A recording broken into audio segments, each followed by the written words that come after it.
మీ ప్రజలందరినీ కూడా స్పందించాలని నేను విజ్ఞప్తి చేస్తున్నాను. ముందుగా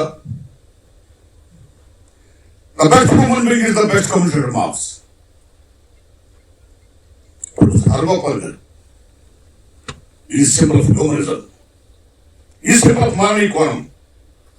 అది ఏం చెప్తారో అది పాటిస్తారు. అలాంటి మానవీయ కోణం కలిగిన ప్రొఫెసర్ పెద్దయిన హర్గోపాల్ గారిని స్పందించాల్సిన విజ్ఞప్తి చేస్తున్నానండి.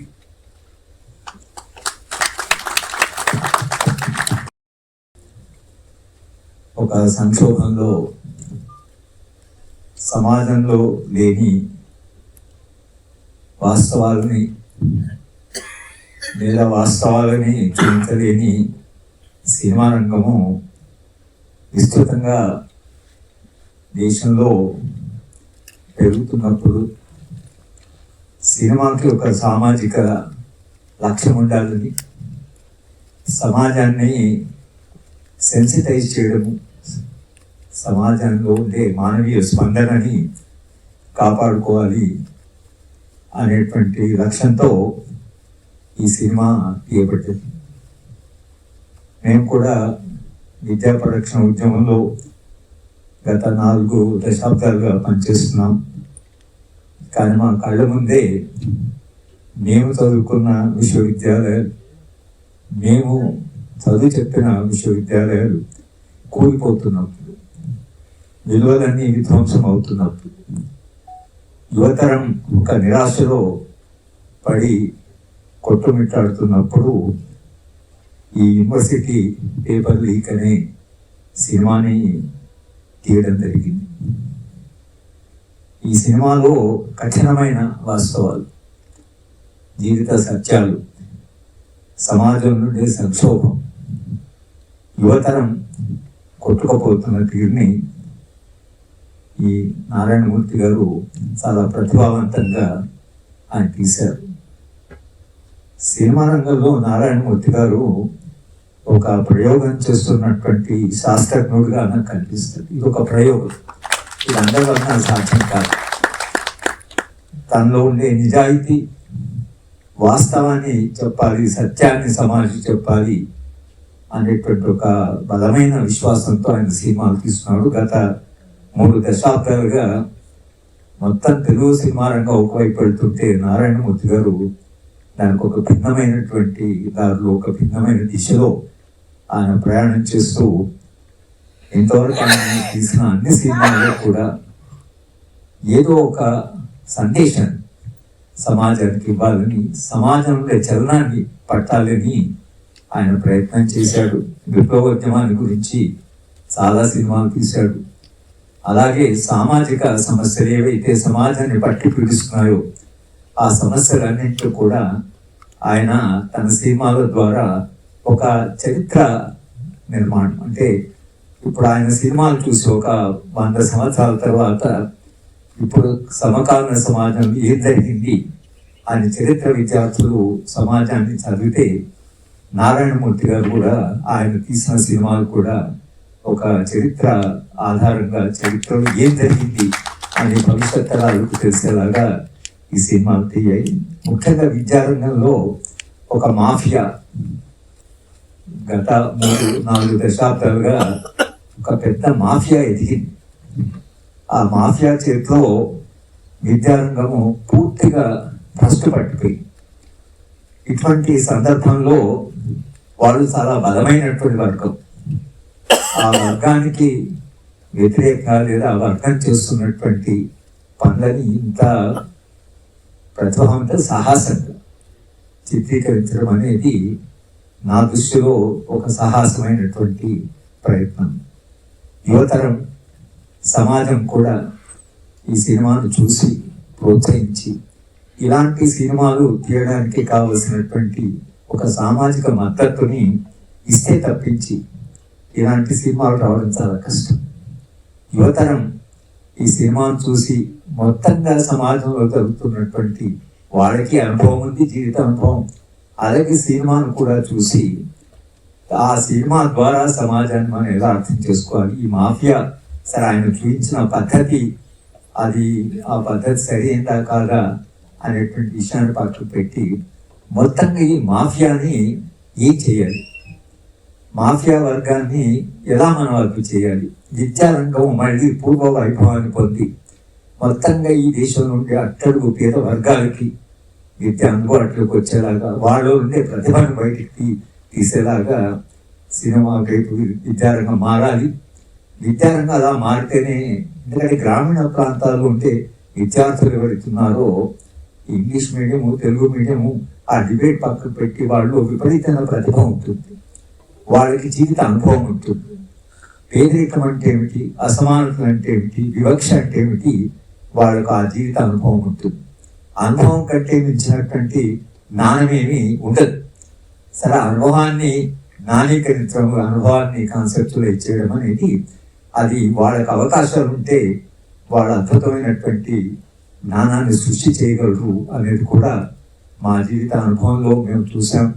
మేము అధ్యాపకులుగా 50-55 ఏళ్ళ నుంచి అది చెప్పి అంటే గ్రామీణ ప్రాంతాల నుంచి వచ్చే పిల్లలు ఇవాళ ఈ సినిమాలో స్పష్టంగా ఎంత వివక్ష ఉంది, అవకాశాలు లేకుండా ఎలా చేస్తున్నారు, ఎన్ని తప్పుడు మార్గాలు అవలంబిస్తున్నారు అన్నీ కూడా నారాయణమూర్తి గారు మనకు చూపించారు. ఒక రకంగా ఇట్స్ వెరీ ఎడ్యుకేట్. మన అనుభవాన్ని మళ్ళీ ఇంత స్పష్టంగా చెప్పగలిగిన నారాయణమూర్తి గారిని అభినందిస్తూ సమాజము ఈ సినిమాకు ప్రోత్సహించాలని, సినిమాకు మద్దతు ఇవ్వాలని, పెద్ద ఎత్తున సినిమాను చూసి నారాయణమూర్తి గారు చేసిన కృషిని సంపూర్ణంగా గుర్తించాలి అని ఒక అధ్యాపకుడిగా నేను అందరికీ విజ్ఞప్తి చేస్తాను. ఈ సినిమాను గ్రామీణ ప్రాంతాల నుండి, కళాశాలల నుండి, యూనివర్సిటీల వరకు చూడాల్సిన ప్రజలారా, నేను సాధారణంగా సినిమాలు ఎక్కువ చూడను, కానీ ఈ సినిమా ఒక యూనివర్సిటీ మీద నారాయణమూర్తి గారు ఆయనే యాక్ట్ చేసి తీశాను, వచ్చి చూడాలని ఇంటికి వచ్చి అడిగినప్పుడు నాకు 3 గంటలు థియేటర్లో కూర్చొని చూసి ఊపిరి అసలు ఉండదు. 10 గంటలు పుస్తకం చదివే ఒప్పుకుంటుంది, కానీ సినిమా చూసి ఓపిక లేని వచ్చి చూశాను. మీ అందరినీ ఈ సినిమా చూడమని కోరుతున్నాను.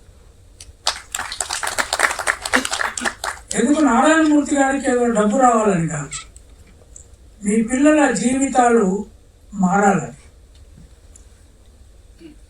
గత 30-35 ఏళ్ళుగా ప్రభుత్వ స్కూళ్ళల్లో ఇంగ్లీష్ మీడియం పెట్టి ప్రైవేటు విద్యారంగాన్ని కంప్లీట్గా అబాలిష్ చేయాలనే దానికి మొట్టమొదట ఒక సినిమా రూపం నారాయణమూర్తి గారు కలిగించారు. ఈ పోరాటం 2 తెలుగు రాష్ట్రాల్లో నడుస్తుంది. ఆంధ్ర రాష్ట్రంలో బలంగా అమలు చేసే ప్రయత్నం ఒకటి జరుగుతుంది, తెలంగాణలో లేదు. అయితే ఈ సినిమా ఏ మీడియం చదివితే పిల్లలు రేపు ఉద్యోగాలు చేయగలుగుతారు, ఏ యూనివర్సిటీలు ప్రజలకు ఉపయోగపడతాయి అనే దగ్గర ప్రైవేటు రంగాన్ని వ్యతిరేకించి ప్రభుత్వ యూనివర్సిటీలను, ప్రభుత్వ స్కూళ్లను బాగుపరిచేందుకు, వాటిని ఇంగ్లీష్ మీడియంలోకి మార్చి ఇంగ్లీషు, ప్రాంతీయ భాషలు సమాన స్థాయిలో నేర్చుకునేందుకు మొట్టమొదలు నాకు తెలిసి నా 70 ఏళ్ళ జీవితంలో ఇట్లాంటి సినిమా రాలేదు. ఆ సినిమాను మీ పిల్లల భవిష్యత్ కోసం చూడండి. రెండవది, పేపర్ లీకేజ్ టైటిల్లోనే ఉంది. నిన్నగాక మొన్న తెలంగాణలో పేపర్ లీకేజ్ జరిగిన పరీక్షలన్నీ వాయిదా పడుతూనే ఉన్నాయి, ఇంకా పడుతూనే ఉన్నాయి. ఈ స్థితికి కారణం ఎవరు? ప్రైవేట్ రంగాలు ఏం చేస్తున్నాయి? ఏ పరీక్ష జరిగినా, ఇంటర్ జరిగినా, 10th జరిగినా, నారాయణ, శ్రీ చైతన్య అడ్వర్టైజ్మెంట్లన్నీ ఇక్కడ మీకు కనపడతాయి. ఎట్లా దొంగతనంగా పేపర్లు సంపాదించి, దొంగలను పెట్టి రాయించి, లేదా పేపర్లు లీక్ చేసి వాట్సాప్ల ద్వారా తిరిగి రాయించి ఫస్ట్ ర్యాంకులు కొట్టి చేసే దొంగతనాలన్నీ ఈ సినిమాలో చూపెట్టారు. మీ పిల్లల భవిష్యత్తు విద్యారంగంలో మారాలంటే ఈ సినిమాను గ్రామాల కూలి చేసుకునే ప్రజల దగ్గర నుంచి, వ్యవసాయదారుల దగ్గర నుంచి, విద్యార్థులు, తల్లిదండ్రులకు, మనుమలకు, మనవరాళ్లకు సహాయం చేయదలుచుకున్న ప్రతి తెలుగు ప్రాంతంలో ఈ తెలుగు సినిమా కనుక జీవించి సినిమా థియేటర్లకు పోగలిగిన వాళ్ళు, లేదా రేపు ఓటీటీలో వస్తే ఇళ్లలో కూర్చొని చూడగలిగిన వాళ్ళు అందరూ ఖచ్చితంగా ఈ సినిమా చూడమని నా విజ్ఞప్తి. Thank you. ద్వారా తెలంగాణ ప్రజానికాలందరికీ కూడా నేను విజ్ఞప్తి చేసేది ఏంటంటే, ఈ సినిమాలాగా కాకుండా అండ్ ఇందులో జరిగినటువంటి అన్ని సంఘటనలు ఏరి ఒక దగ్గర చేర్చి వాటన్నిటి కనెక్షన్ కలిపి సినిమా చేయడం అనేది hats off to you. Great. ఇది ప్రొఫెసర్ హరిగోపాల్ గారు చెప్పినట్టుగా ఒక ప్రాసెస్ డాక్యుమెంటేషన్ అని అనుకోవచ్చు మనం. అంటే చక్కగా ప్రస్తుతం ఉన్నటువంటి సొసైటీలో జరుగుతున్నటువంటి ఈ మాఫియా చేసే పనులన్నిటిని కూడా చక్కగా స్పృశించుకుంటూ వాటిని చక్కగా చూపించారు. సో కొంతమేరకి డ్రామాటిక్ చేయాలి కాబట్టి చేశారు తప్ప, బట్ ప్రతి ఇన్సిడెంట్ లాస్ట్కు అమెరికాలో జరిగినటువంటి రేసిజంకి సంబంధించినటువంటి లాయర్ని చంపిన వైట్ ఎవరైతే ఉన్నారో, సో ఆ ఇన్సిడెంట్ కూడా చక్కగా చూపించగలిగారు. అది వండర్ఫుల్ థింగ్ అది. సో నేను మన 35 లక్షల నిరుద్యోగ కుటుంబాలని చూడాలని నేను కోరుతున్నాను. ఉభయ రాష్ట్రాలలో అక్కడ కూడా ఈ విద్యా మాఫియా నడుస్తుంది. ఈవెన్ ఆంధ్రాలో నడుస్తుంది, కాశ్మీర్ నుంచి కన్యాకుమారి వరకు నడుస్తుంది. సో మన తెలంగాణకి మాత్రము ఇది ఒక పర్ఫెక్ట్గా, ఎందుకంటే పేపర్ లీగ్ మందే, ఇది ఆంధ్రలో ఎదురలేదు. సో పూర్తిగా మందే ఇది. సో నారాయణమూర్తి గారు మీకు ధన్యవాదాలు. ఎందుకంటే విద్యారంగంలో మేము చేస్తున్న కొంత మేర కృషికి మీ యొక్క సినిమా కూడా తప్పకుండా యాడ్ అవుతుంది ప్రజలని చైతన్యపరచడంలో. సో చాలా చక్కగా తీశారు. పెద్దలందరూ ఉన్నారు ఎదురుగా, నమస్కారం.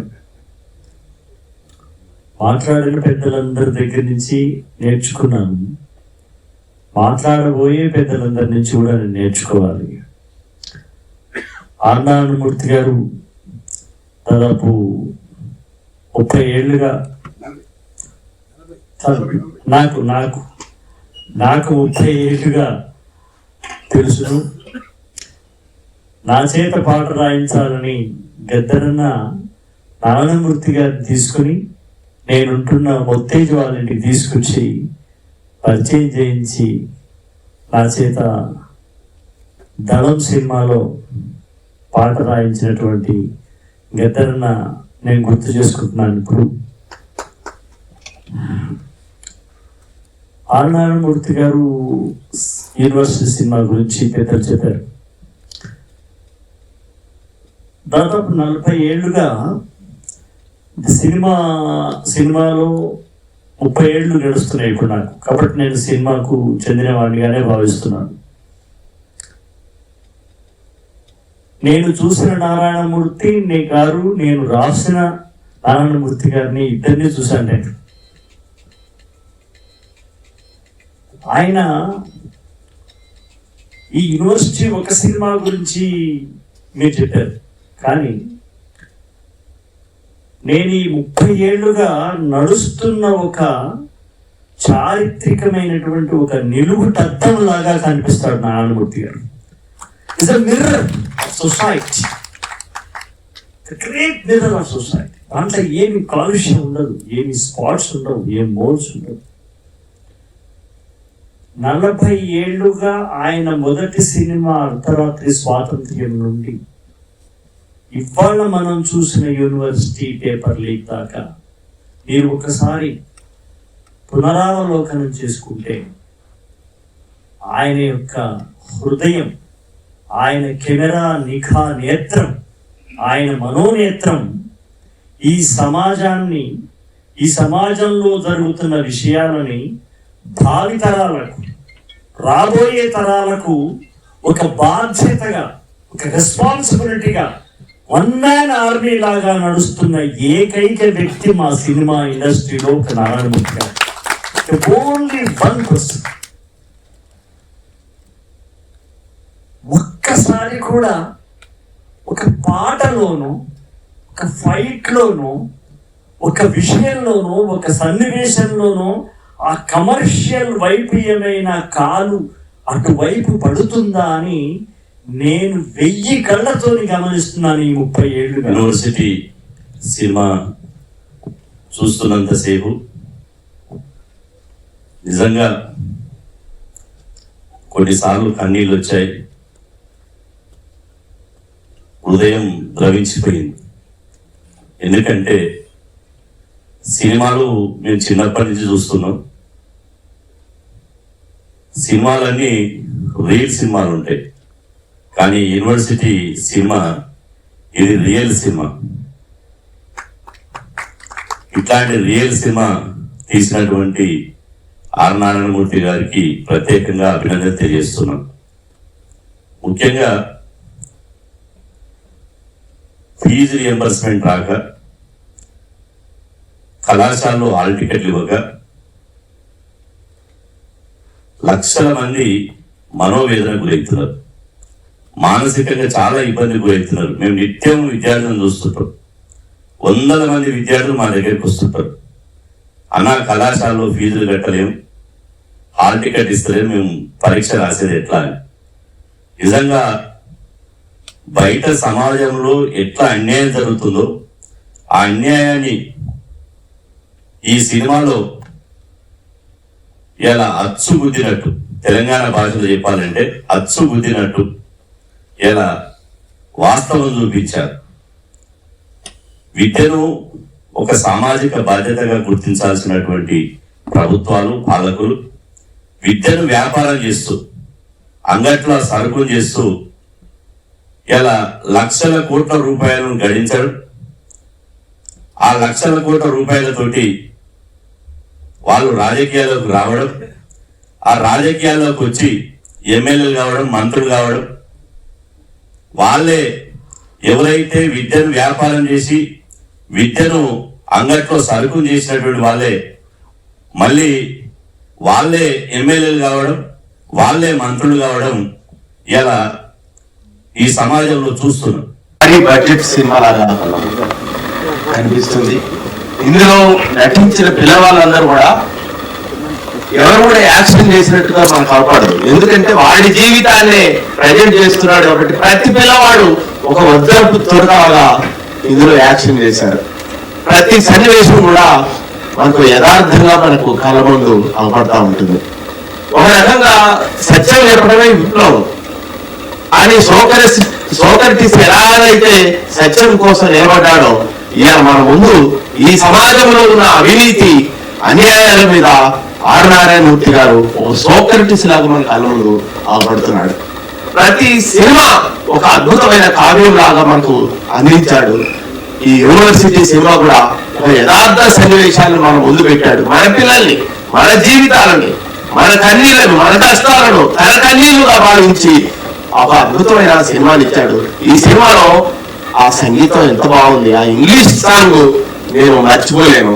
అదే ఇంగ్లీష్ సాంగ్ హ్యాపీగా ఉన్నప్పుడు ఎలా పాడాడు, హృదయం బద్దలైనప్పుడు ఎలా పాడాడో కూడా మనం చూసాం. ఇందులో 2 పాత్రల్లో కూడా నారాయణమూర్తి గారు అద్భుతంగా నటించాడు.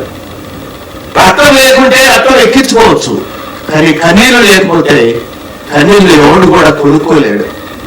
ఒక కన్నీటిని, ఒక గాథను ఈ సమాజం ఏడుస్తున్న ఆ ఏడుపును తన ఏడుపుగా భావించి ఒక అద్భుతమైన సన్నివేశాన్ని ఒక మెత్తటి హృదయంతో గాజు మొక్కలా తయారైన మన హృదయాన్ని బద్దలు కొట్టాడు. అలాంటి నారాయణమూర్తి తీసిన ఈ గొప్ప సినిమాను మనం అందరం కూడా ఆదరించాలని మనస్ఫూర్తిగా కోరుతున్నాను. ఒక మంచి చిత్రం. నిజంగా నారాయణమూర్తి గారు ఆయన ధైర్యానికి ఆశం. బడుగు బలైన వర్గాల గురించి ఎంత తపన పడి తీసిన పిక్చర్ చూస్తుంటే అర్థమవుతుంది. మరి నిజంగా సమాజంలో ఏమి జరుగుతున్నది, మన బడుగు బలైన వర్గాల, మన జ్యోతిబా పూలే, సావిత్రిబాయి పూలే, ఒక పక్క అంబేద్కర్ చూస్తుంటే చాలా సంతోషం అనిపించింది. ఆ మహనీయులు కన్న కళలు ఈ ప్రభుత్వాలు నిజం చేయలేకపోతున్నాయి. మరి దీన్ని ఒక ఇంత ధైర్యంగా, నిజంగా చెప్పాలంటే నేను ఇంత బాగా ఎలాగో ఉంటుందని నేను ఊహించాను ఈ చిత్రం. ఏదో మామూలుగా ఉంటుంది సినిమా అనుకున్నా కానీ ఆయన ధైర్యానికి ఆడతారు. ఎందుకంటే నాకు పొద్దున ఆ సీనాన్న మాకు ప్రెస్ పెట్టుకుంటే మనం ఇవాళ నారాయణ గారి సినిమాకి వెళ్ళాలి చూడాలని మాకు ఆదేశాలు ఇవ్వడం జరిగింది. నిజంగా ఇలాంటి నూటికో కోటికో ఇలాంటి వ్యక్తులు పుడుతున్న అక్కడక్కడ మన బీసీ మన బడుగు బలైన వర్గాల గురించి అనిపిస్తుందండి ఇవాళ. అలాంటి సినిమాలు చూసి రాబోయే తరం వారికి ఒక మంచి సందేశాన్ని ఇచ్చిన నారాయణమూర్తి గారికి ప్రత్యేకమైన ధన్యవాదాలు తెలియజేస్తూ నమస్కారం. ఈరోజు ఈ మూవీ తీయడం అనేది కేవలం ఆర్ నారాయణమూర్తికే చెందుతుంది. ఎందుకంటే అనేక సినిమాలు చూసాం మనం, అది 1000 కోట్ల బడ్జెటా, 100 కోట్ల బడ్జెటా, 500 కోట్ల బడ్జెటా, కానీ పేద వర్గాల విద్యార్థుల బతుకు చిత్రం తీసే కెపాసిటీ కేపబిలిటీ మాత్రం కేవలం ఆర్ నారాయణమూర్తికే ఉందని చెప్పి ఈ సభ ద్వారా తెలియజేస్తుంది. ఎందుకంటే 2008 మనం సింగన్న గారి ఆధ్వర్యంలో ఫీజు రియంబర్మెంట్స్ ఉద్యమం చేయడం జరిగింది. ఫీజు రియంబర్మెంట్స్ ఆ రోజు ముఖ్యమంత్రి వర్యులు మన వైఎస్ రాజశేఖర రెడ్డి గారు ఉండే. ఫీజు రియంబర్మెంట్స్ ఉద్యమం చేసినప్పుడు ఫీజు రియంబర్మెంట్ స్కీమ్ వచ్చింది. వచ్చిన తర్వాత కాల ప్రమేమి అఫెక్షనేట్ గా మాట్లాడతారు. మాక్సిమం నేను దిల్రాజు గారి ఆఫీసులో, శిరీష్ గారి ఆఫీస్ రూమ్ లో దాదాపు ఎన్నో గంటలు మేము ఎన్నో విషయాలు చర్చించుకోవటం, ఆయన నాకు ఎన్నో విషయాలు చెప్పటం. ఆయన మాట్లాడటం మొదలెడితే ఆయన ప్రపంచంలో తెలియని విషయం అంటూ ఉండదు, అంత గొప్ప మేధావి. సో అలాంటి గురువు గారు అడిగితే నేను ఎక్కడున్నా ఏ పనిలో ఉన్నా ఆడుకొని వస్తాను. అది మీ మీద నా అభిమానం. ఇంకా అది కాకపోతే ఆర్ నారాయణమూర్తి గారి గురించి చెప్పాలంటే నేను చెడ్డీ చేసుకున్నప్పుడు స్టార్ట్ అయింది ఆయన ప్రయాణం, ఇప్పుడు కాదు. సో ఆయన పేరులో మొదటి అక్షరం ఆర్ ఫర్ రెవల్యూషన్. ఆయన తీసే సినిమాలో ఎప్పుడు ఉంటుంది, ఆయన మాట్లాడే మాటలు ఎప్పుడు ఉంటుంది, ఆయన నడిచే నడకలు ఎప్పుడు ఉంటుంది. కంటిన్యూస్ గా ఇప్పటికీ నాకు తెలిసి 2 దశాబ్దాలు స్టిల్ ఆ ఆర్ని వదిలిపెట్టలేదు ఆయన. ఇర్రెస్పెక్ట్ ఆఫ్ సక్సెస్ ఫెయిల్యూర్ ఆ ఆర్ని పట్టుకుని అలాగే ఉన్నారు. బహుశా ఆయన పేరు ముందుందనేమో, స్వార్థం అంతే కదా గురించి. ఇంకొక ఆర్ని ఇంకొక రకంగా చెప్పాలంటే ఆర్ ఫర్ రేర్. చాలా అరుదైన మనిషి, అంత ఇక్కడ ఎవరికి దొరకరు. ఆయన మాట్లాడే మాట కానీ ఆయన వ్యక్తిత్వం కానీ అంత ఈజీగా మనం పట్టుకోలేము. సో అలాంటి ఒక రేర్ అరుదైన మనిషి. లేకపోతే ఎన్ని ఆయన తలుచుకుంటే ఆయనకి నటన పరంగా కానీ ఎన్ని ఆఫర్లు లేవు. ఆయన మూవైనా కానీ మాలాంటి డైరెక్టర్స్ ఆయనకి అద్భుతమైన పాత్రలు ఇచ్చి ఆయన సినిమాని నటింపజేసుకోవడానికి చాలా మంది రెడీగా ఉన్నారు. స్టిల్ ఆయన స్టిక్ టు ఆయన ఎథిక్స్, ఆయన రూల్స్, ఆయన తీయాలనుకున్న సినిమా, ఆయన చెప్పాలనుకున్న సినిమా. అందుకని ఆయన రేర్. 3 రెస్పెక్ట్. ఎందుకంటే ఆయన మీద ఆయనకున్న సెల్ఫ్ రెస్పెక్ట్ చూసి మాకు ఆయన మీద రెస్పెక్ట్. ఆయన ఆత్మాభిమానం చెప్పుకొని ఆయనకు నచ్చని పని చేయరు కాబట్టి ఆయన మీద మాకు రెస్పెక్ట్. ఇక సినిమా విషయానికి వస్తే ఆయన యాజ్ యూజువల్ ప్రతి సినిమాలో ఏదో ఒక సందేశం చెప్పాలనుకుంటారు, చెప్తూనే ఉంటారు. సమాజాన్ని ఆయనకు నచ్చిన వాటిని విమర్శిస్తారు, ఆయనకు నచ్చిన వాటిని ప్రజలకు చేర్చాలనుకుంటారు. ఆ ప్రయాణంలో ఇది ఎన్నో సినిమా గురువు గారు? 32 సినిమాలు. 32 సినిమాలు, 32 డిఫరెంట్ పాయింట్స్, 32 సమస్యలు, 32 రకాల కోణాలు, ఇన్ని యాంగిల్స్ ఆయన ఆలోచించి సమాజానికి ఏదో ఒకటి చేయాలని ప్రయత్నం చేస్తూనే ఉంటారు. నమస్కారం. ఇక్కడికి విద్యార్థి నాయకులు కానీ మేధావులు కానీ నారాయణమూర్తి గారి మీద రెస్పెక్ట్తో అనిల్ రావిపూడి గారు కానీ నేను కానీ ఈ సినిమాకి వచ్చి 10:30 అవుతున్నా కూడా చాలా కాన్సన్ట్రేషన్ తోటి ఆయన మీద ఉన్న గౌరవంతో ఎప్పటి వరకు అలా ఉండి ఈ సినిమా గురించి 4 మంచి మాటలు చెప్పాలని అనుకోవటం అనేది అవుట్ అండ్ అవుట్ ఆయన మీద ఉన్న రెస్పెక్ట్. గౌరవం అనేది మంచి బట్టలు వేసుకుంటేనో మంచి కారులో వస్తేనో ఉండదు. మంచి మనసున్న మంచి సినిమాలు తీసిన నారాయణమూర్తి గారి మీద కూడా ఉంటుంది. అన్న నారాయణమూర్తి గారు వారి సినిమాల గురించి పెద్దవాళ్ళందరూ చాలా గొప్పగా విశ్లేషణ చేశారు.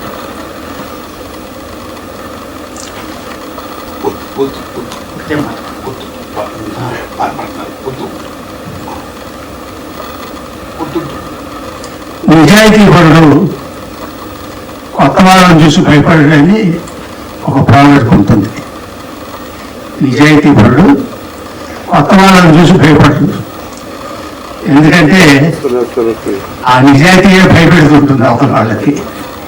అది ఎందుకంటే ఆ విలువలు అలాంటివి, ఆయనలో ఉన్న విలువలు. ఆయన సినిమాలో కూడా అవే విలువలు ఉంటాయి. నారాయణమూర్తి గారిలో ఏ విలువలు ఉన్నాయో ఆయన చేసిన సినిమాల్లో కూడా అవే విలువలు ఉంటాయి. అవి మానవ విలువలు. వాటికి ఆయన కొత్తపేట వేస్తాడు. కథను వెళ్ళేటప్పుడు కానీ, కథను చేయించేటప్పుడు కానీ ఆ మానవ విలువలకి, మానవ సంబంధాలకి ఆయన అత్యంత ప్రాధాన్యత ఇస్తాడు. మనం ఇప్పుడు చూసిన సినిమాలు కూడా అది యూనివర్సిటీ, అది సమకాలీన సమాజంలో జరుగుతున్నటువంటి అన్యాయాలు, అక్రమాలు, ఆ మోసాలు, యువతని నాశనం చేస్తున్నటువంటి విధానం అత్యంత గొప్పగా చూపించాడు. దానికి అనుకున్నటువంటి